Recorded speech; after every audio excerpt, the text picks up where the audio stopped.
दहेज प्रथा पर आधारित दिल को हिला देने वाली कहानी। आज के ज़माने में दहेज एक फैशन बन गया है। हर आदमी दहेज के पीछे भाग रहा है।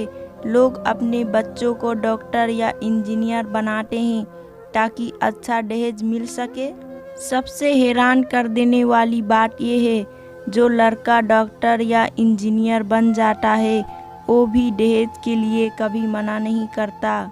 क्या मेडिकल या इंजीनियरिंग कॉलेज में उसको यही बताया गया कि दहेज लेकर ही मैरिज करो? हम नए पीढ़ी के लोग यही इस फैशन को बदल सकते हैं।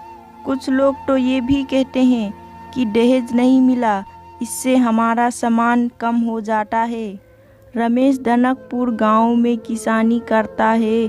बड़ी मुश्किल से 2 वक्त की रोटी अपने परिवार के लिए कमा पाता है। रमेश की एक बेटी महुआ और 2 बेटे हैं। बेटी सबसे बड़ी है और बेटे छोटे हैं। महुआ ने 5वीं पास कर लिए।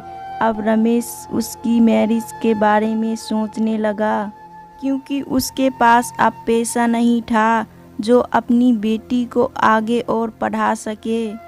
रमेश अपनी लड़की का रिश्ता लेकर लखन किसान के पास पहुंचा। पहले तो लखन बहुत खुश हुआ, लेकिन जब रमेश उससे कहा कि उसके पास देने के लिए कुछ भी नहीं है तो लखन के तेवर बदल गए और कहने लगा कि हमारे पास तो बहुत ज़मीन है। फिर उसने मैरिज करने से मना कर दिया। रमेश बहुत ही दुखी मन से घर वापस आ गया। घर जब आया तो सब लोग बहुत खुश थे और सोच रहे थे कि रिश्ता पक्का हो गया, लेकिन बात तो कुछ और थी। शाम को रमेश अपनी पत्नी को सब कुछ बताने लगा और उसकी पत्नी के आंखों से आंसू निकल पड़े। रमेश और उसकी पत्नी को लगा सब लोग सो गए, लेकिन उसकी बेटी महुआ चुपके से बात सुन रही थी और अपने आप को बेटी होने पर कोस रही थी। रात भर महुआ को नींद नहीं आया और सुबह उठकर उसने जहर खा लिए और हमेशा के लिए इस दुनिया को छोड़कर चली गई।